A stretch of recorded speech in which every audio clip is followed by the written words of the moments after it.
All right, we move to the defensive line. Tim's pride and joy right here. Here we go. Ohio State #1, Penn State 2, Utah 3, Michigan 4, and Nebraska 5. USC 46. So now we're talking maybe depth, because I'm gonna take, you know, I'll run with our defensive line. We don't have a lot of depth, but we have a lot of depth at defensive end, and we have a lot of guys that are versatile. I think this is just a prove it year, Mark. I'm seeing a lot of numbers here where I think there's a lot of skepticism about the program. I think this is just really a show us something, because maybe we've had you ranked in the top 20 for the past 3 years, and you've laid an egg every single season. I know that Phil Steele's big on analytics and your past record and how you've performed in the past, but I don't see how you run. I'm scratching my head trying to think where you're going to find 48. Did you say 49? Is that what you said? 46. Okay, so 45 other defensive lines. That's thinking pretty low on the Power 5 where they think the defensive line would fall. And I'm going to remind everybody that we do have Bear Alexander. You know, just FYI, if anyone forgot, which I think he's going to have another improved year. This is a year with where he's going to have Coach Henderson, Coach Henney, coaching him up, seeing you bring that dog out in him. And if he does, Bear has all the physical tools in the world. If he can connect with Bear on that level to get him to buy in and to improve his game, you know, Henderson's really big on technique, really big on the playbook, really on the details and developing kids. And Bear has all of the physical tools. What's he gonna do once he actually gets, you know, working on his hand placement, you know, working on his get off? I really am excited to see him and a number of players. So who are those guys going to be? With the list of guys they have, the young guys on defensive line, there's going to be guys. And, you know, Jamil Muhammad, again, a vastly underrated guy. Started out very strong last year. I have nothing to bank this on, but I'm wondering if he was dinged up towards the end of the year, because he came out like gangbusters, you know, with tackles for loss, and then he kind of petered off towards the end of the season. I'm wondering, again, another guy that I expect really big things from. So I don't know, between Muhammad on the outside and you have Bear on the inside, there is that question at nose tackle. How long, you know, how well will we be able to hold up? What will our depth be at that tackle position? But I think they are going to rotate guys. I think there's young guys that are going to step up. Matt, I'd love to hear your thoughts, but that just seems woefully low. 46 is, again, it's got to be indictment on the past. You know, what have you done for us lately? Okay, Tim, I'm surprised that you think that's woefully low, because defensive line is the most question mark filled unit on this roster, right? Depth at nose tackle, possibly. That's but see, that's just a question mark. I wonder why these coaches didn't go harder after. So fine, let's say they lost out on some of these high price tag, you know, nose tackles. They didn't go hard off as second tier guys. And I wonder if they said, okay, well, you know what? We'll go for these top tier dudes. We didn't land them. We like the pieces we have. We're going to allocate the assets somewhere else instead. No, I'm not ready to sell it. I don't think this is the 46th best defensive line in the country. Obviously, we're going to find out really soon. But I mean, I like the young guys like Abasiri, Matt, that we haven't even seen yet. I'm a bit surprised at it being that low. I do think that's low. Okay. Well, I would just say for you, Tim, but also for everyone watching here at the Voice of College Football, if you accept the claim, as I do, that defensive line is the most question mark filled position group on the entire roster, like it's the #1 concern, and I would put offensive line second, but I would say defensive line is first. If the weakest link is 46, you know, and you think that as I do, I think the secondary is going to be great, and I think the linebackers are going to be good. If the weakest link on the defense is 46, then that point I referenced earlier, having a top 40 defense, we're going to have a top 40 defense if this is the number 46, or more generally, if this is a top 50 defensive line. So I'm not upset at that. Like if it was 65, 70, okay, different conversation. But if the weakest link on this defense is a top 50 unit, and the other units at the middle and then in the back are much higher, much better, USC is probably going to have like a top 35, maybe even top 30 defense. And that's going to get the Trojans where we all hope they go. So I'm pleasantly surprised. I was thinking 65, 70, 75. So I will take this because I'm assuming that the linebacker and especially the secondary ratings have to be a lot higher than 46. Well, outside of wide receiver, a lot of the numbers I've heard tonight so far have been very conservatively, like really low. And again, I'm going to base it on the fact that they're saying, what have you done? What have you proven? Not what we project you to be, not what can be developed under Coach Henson. You know, who knows what Anthony Lucas is going to look like after spending the offseason. You know, that's another guy that, you know, Sean Nua was asked, you know, because they've been talking about how they like versatile guys on the line. They're not switching out lines. They want them to be able to move out in between positions, move from the end to a tackle, etc., to be disruptive, to hide their fronts and things. And Anthony Lucas' name popped up, you know, almost immediately. You know, Cam Fountain's a young guy. If you watched him, remember we were talking last week about all-star games and practices and whatever, and going to camps. This guy was eating up 5-star offensive linemen, like for lunch, taking their lunch and stuffing them in lockers. I mean, really a young man who's built not like an incoming freshman. And seeing those numbers, the way they line up, to me, I don't think they're really giving USC credit for talking to our huge kid, young guy, Braylon Shelby. Watch from you Trojan fans. Get excited for him. Massive young defensive end that's going to be I know you're saying, hey, Tim, it could be worse, could be in the 60s. But I don't think there's 45 other defensive lines that are better than USC has going into the season. Hope you're right. This ranking may give some perspective to where Phil Steele's coming from and may temper some criticism a little bit here, Tim. So Michigan has produced and fielded a top 3 to 4 offensive line for 3 consecutive years. One of those seasons, if not 2, they won the Joe Moore Award. They probably should have won it last year, but they didn't. Anyway, they've had a top 3 or 4 offensive line in the country for 3 consecutive years, but they lost a few key pieces to the NFL. But you would think that they would be able to retool, shoot their new head coach as an offensive line guy that crafted those lines. They are 36th at the offensive line position, according to Phil Steele. Michigan did they lose a lot? 36th best offensive line in the country. Yeah, so it might have to do with, again, returning production, because they lost a lot off that line, didn't they? Yes. Linebacker. Iowa's number 1, Oklahoma 2, Georgia 3, Texas 4, Oklahoma State 5, USC 32. I mean, of all the positions, linebacker, I can see question marks, because 36. the question marks along the linebacking room start with staying healthy. You know, can we see Cobb become the guy he was when he was at Oklahoma State? And not what was going on with that Grinch situation? I mean, does that change out? Does Mascarenas Arnold come down and play as an all-conference player like he did up at Oregon State? You know, is Gentry finally in this Lynn?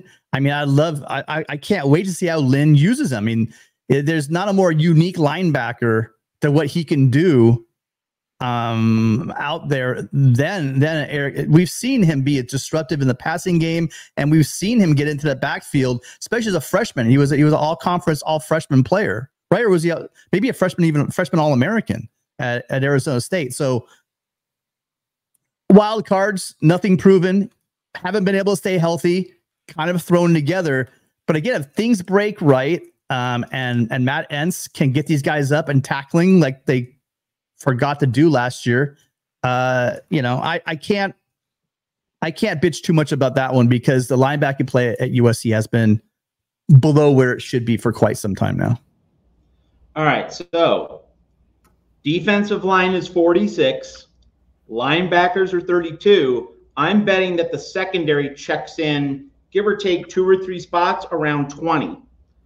And if that's the case, that you average those 3 numbers, that's basically a top 30 defense for USC. And I'm not sure how much Phil Steele is baking Danton Lynn, Coach Henney, woof woof, Matt Entz, Doug Belk, all these great coaches into the equation. Maybe USC can like rise 5 or 6 spots above what just the raw numerical averages and ratings suggest. So I'm thinking with these ratings, if these ratings are fundamentally accurate, more or less, like if Phil basically is in the ballpark in all of these ratings, that means USC is going to have a top 25, top 30 defense, which sign me up.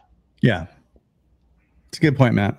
So after we finish the 2 positions, we will take these rankings against the rest of the Big Ten because he consolidates this against the Big Ten to see where USC should theoretically finish in the conference. All right. Defensive back. Ohio State's number 1, Oklahoma 2, Georgia 3, Clemson 4, Iowa 5, USC 55. Wow. Okay. So here's the thing. If we had guys on USC secondary that didn't play lights out last year, right? That didn't come from one of the best defenses in the country at UCLA, for instance, then I'm with it. So there goes out the window the idea that, well, it's returning production. Is it returning production at your school? I mean, I don't really know. I go ahead, Max. I don't know what to say. That to me is woefully underrated. I'm stumped. I mean, what Danton Lynn has brought over from UCLA, with Humphrey and Ramsey, like those are good players. Like we saw them play well last year, including against USC. Doug Belk, by all appearances, seems like a lights-out secondary coach. And, of course, you don't have Dante Williams. So, like, just not having Dante Williams is itself a big plus. And you have Taylor Mays, who can coach on the field in the stadium because there are now no limits on coaches being able to deliver hands-on coaching at practices and games. So, like, I'm sold on this secondary. I am stunned. Like, wait, someone thinks that the secondary is a worse and more question mark filled USC position group than the defensive line? I don't know how you get there with that. So, wow, like that is the shocker, clearly, because having Doug Belk and Taylor Mays, a fully empowered Taylor Mays, coaching the secondary, I think these guys are going to do great. Like that is the defensive position group I have the fewest worries about. So Phil obviously has his reasons, but I am shocked by that number. So on the surface, it seems a bit contradictory to where it reads here in the USC the preview here, going to defensive backs for this season. USC adds in 2 UCLA starters, an Oregon State and Mississippi State starter, and can only move up the past defensive rankings with plenty of experience. Okay, so that kind of maybe offers the clue that it was just so absolutely awful that he's saying USC is going to be better, but really not that much better. Okay, all right. So someone has been so traumatized by Dante Williams and Alex Grinch that he's not willing to move USC 20, 30 more spots up the board. Okay, like I can get that. I'm going to disagree with that, but I can get that. I can understand that. And one of the pieces returning from last year's USC secondary, Jacoby Covington, when he was healthy, when he was playing, was one of the bright spots of that defense. So Yeah, and what we saw, they said Mississippi State star, DeCarlos Nicholson, he looked great in the spring game. Every size of that. These corners, I haven't seen big, fast corners that are turning around for the ball, playing good defense, up physical, hit you in the mouth corners, 6'2", 6'3" corners in a while. I don't know. The only thing I can assume is that they're looking at last year's defense and saying, well, you were like in the hundreds, so we'll move you up 50 spots. We can't move you up 80 spots. But I mean, I know Phil Steele doesn't work that way. I know Phil Steele is a lot more detailed and meticulous than that. I know his rankings are very, very accurate. I'm just wondering if does he have enough data points with these defensive positions, with these rooms, to actually make an accurate prediction using his own standards, because it's maybe cobbled together so much he doesn't know what how Lynn's scheme is going to work. All new coaches, maybe all this is added in. I've got no idea how these are scored so low. Every one of the rooms I would have at least 10 to 15 spots higher. So I'm trying to figure out where these scores are coming from. Yeah, in terms of my, am I optimistic about USC this season? Well, optimistic that they'll make a push for the playoff. I don't think they'll actually get there. Like, I don't think they have enough defensive line depth to get to 10-2, which would be good enough to make the playoff. Right now I'm at 9-3. That's where I am. So, does that make me an optimist? I don't know, but not a full optimist, certainly, but like, I'm not a full-on pessimist as well. And I think to the extent that I do have optimism about this 2024 season, it's what you were just talking about, Tim, that there's just the past 2 years watching USC play defense, or watching USC attempt to play defense, it's just been such a rock bottom experience. And the narrative is so deeply baked in. Lincoln Riley doesn't take defense seriously. When have you ever seen a Lincoln Riley team play good defense? And actually, just to answer that question straightforwardly for a bit, the 2020 season at Oklahoma was the one year when Lincoln Riley had a reasonably good defense. But that was the pandemic year. And we know how much that year skewed all sorts of evaluations, player comparisons, team patterns. Like, that was a year when Indiana nearly made a New Year's Six bowl. It was a year when Michigan was absolutely atrocious.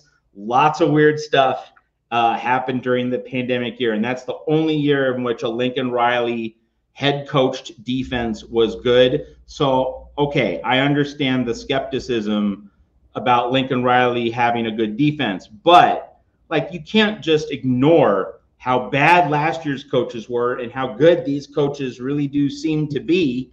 Maybe a factor in all of this is that, they think that D'Anton Lynn whipping UCLA's defense into shape in one season, maybe that's just not enough for a lot of these guys. Maybe if like he had 3 years on his college resume, that would seem to be more of a reason to elevate USC, to kind of give the Trojans that reputation-based boost, and just 1 year at UCLA isn't doing it for a lot of these analysts. But I do think, and again, my cause for optimism is I'm a D'Anton Lynn believer, and also the Coach Henne, Entz, Belk, Taylor Mays, and I think Taylor Mays being able to coach this secondary fully because of the removal of the coaching staff limitations.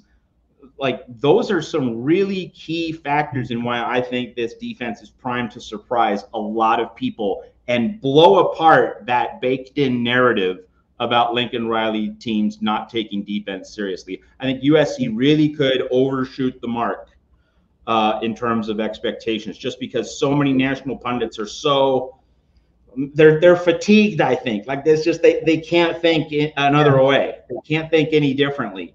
They're set on Lincoln Riley doesn't take defense seriously, but hey, I think this coaching staff is ready to achieve significantly. And I do everything you say, Matt. I completely agree with. I mean, Whether the narrative is accurate about Riley's defense, I've gone on record saying, again, I don't know any coaches that aren't all about their defense, how detailed it is, etc. I'm not going to go into that part of it. But I do believe that you can't go. This is the residue you're going to get, and you've written on this, you've spoken to it many times. When you retain Alex Grinch an extra year, when you let Helton run a very proud USC defense into the ground, like he did during his tenure as well. You got to remember, we came off that season where Helton was fired, and we were getting blown out of the Coliseum by a good Oregon State running attack, but we made it look like, you know, that they had Gale Sayers, Barry Sanders, and Sweetness wrapped all into one, you know, with the 1979 USC offensive line blocking for them. You know, that's what I mean.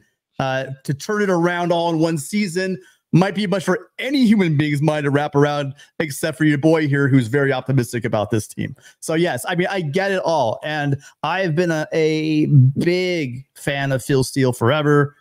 He's not wrong very often, which is scaring the shit out of me a little bit. I ain't gonna lie, but I do think that he's very data driven. And when you put the data together and what USC's done on the field for the past 7 years on defense, it's kind of hard to say, what do you mean we're not top 25 in linebacker, defensive line, and secondary? You know, I think like Barry says here, you know what?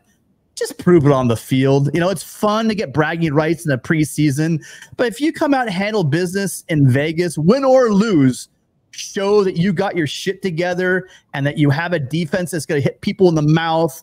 And if you want to play USC, sure, you may win, but man, are you guys going to be limping into Sunday morning? Then I think that will be mission accomplished. And to sit here and complain about a number of preseason ranking when all we have to go on is I just think, one, what Lynn did is kind of hard to not do that. Two, the defensive staff that Riley put together, including Coach Henney, and three, the pieces USC has physically. I mean, there are some physical freaks on this defense. If that comes together how I think it's going to come together, USC should be able to prove it. And at the end of the day, that all this is moot. Yeah, and just the one point to add, the national narrative about USC defense, obviously it's, you know, mainly because of Lincoln Riley and Alex Grinch, but also there was Todd Orlando.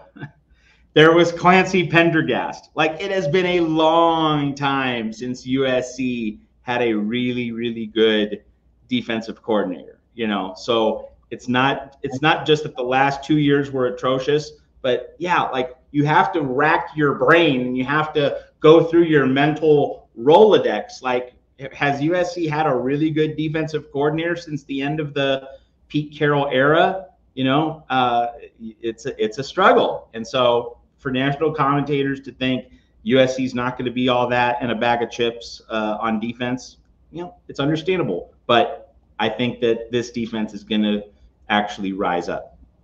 And when you look at the defensive play, that's a good point about the previous defensive coordinators you listed. I mean, you look at the who's who of the USC defensive players over the past decade with your Leonard Big Cat Williams or Asua Cravens, you know, go to Adoree Jackson, the true star talent that been wasted at USC over the past decade or more, a little over more. It is a head scratcher, and USC is going to get that talent again. And it appears it's not going to be wasted on this defensive staff. So again, look forward to it. Be excited, Trojans, because I hope this should be really good. This should be really good bulletin board material for the. You know, if there were any questions about, you know, that dog work that's going to happen in August, this bulletin board material should be enough to motivate. I don't think these kids will need it, but it sure as heck will be enough to give them a little extra motivation. And my favorite USC defensive player during the Clay Helton era, I can never recall how to pronounce his first name, but the safety, Tuafunga. Talanoa Hufanga. Talanoa Hufanga. Love that guy. Guy seemed to be in the right place at the right time all the time with the game on the line. Exactly. And he could be that extra piece the 49ers need in the back line of their defense to finally win the Super Bowl. because the opposing teams were hunting matchups in the playoffs, and yeah, so Hufanga could be that extra piece. Let's not forget about special teams. Now, I would think that this would be the most difficult in one sense to evaluate, because the guys that are going to be doing the kickoff return, the punt coverage, all of that, they're going to be completely changed out from the previous. Those guys, usually you don't have a guy that's playing kickoff coverage every year of his career. That's a revolving door. However, you look at punter and kicker, obviously they're the most important guys on those units. And then I would think you would look at, if there is a special teams coach, what is that guy's reputation? Does this program tie up the loose ends when it comes to special teams? Are they buttoned up every year, or are they one of those programs where not so much? All right. Our top 5 in the nation in special teams: Bama 1, Texas 2, Georgia 3, Auburn 4, Michigan 5, USC's at 8. Well, a big part of that. I will take that. I mean, most of that has to do with Zachariah Branch for sure. But the main thing for USC special teams, other than Zachariah Branch, providing some timely kick returns to increase the margin for error for Miller Moss in the offense, to kind of relieve Miller Moss in the offense of the burden of having to score all the time. The main thing is make those gosh darn 38-yard field goals, like Dennis Lynch shanking a 38, 34, 35-yard kick, that could give us a 2-possession lead. Oh, I'm just so over that. Oh, please. So just make the field goals you're supposed to make. Would it be great if we have a kicker who can just, ram them in from 48, 49, 50? Sure. But make 34 to 39, please. Just way too many misses from medium, almost chip shot range from Dennis Lynch. That's what needs to be weeded out this year. Well, and then you bring in Eddie Zapliki, right? Who he came over last year, had a bit of a, not as good a year as he had over at Arizona State, but it's still a solid punter. Now that we're gonna have, we kind of talked about this earlier. Now that you've removed the ability of coaches to, your analysts to coach on the field, and you're going to have your de facto, like Matt has wanted forever. You're going to have a special teams coordinator. Not that they didn't have one before. I mean, again, all these coaches, we went over this a million times, have a special teams experience in their resumes. But that part's going to be there. You have the kicker. You have Robles coming in as a kicker. There's a lot. They did upgrade a lot on special teams going from last year to this year. That's high, but like Matt said, the vast majority of that's going to fall right in the back of Zachariah Branch. So when you put it all together against, go ahead, man. I would just say, hey Phil, if you're watching this show here at the Voice of College Football, if I will take a number 25 secondary and number 25 special teams instead of a number 55 secondary and number 8 special teams. Maybe we can kind of meet in the middle there. Maybe Phil is watching. He likes us here at the Voice of College Football, and we hope to have him on, as we typically do each and every off season. We'll have to work on that as soon as I get off here to make sure that we're still in contact here.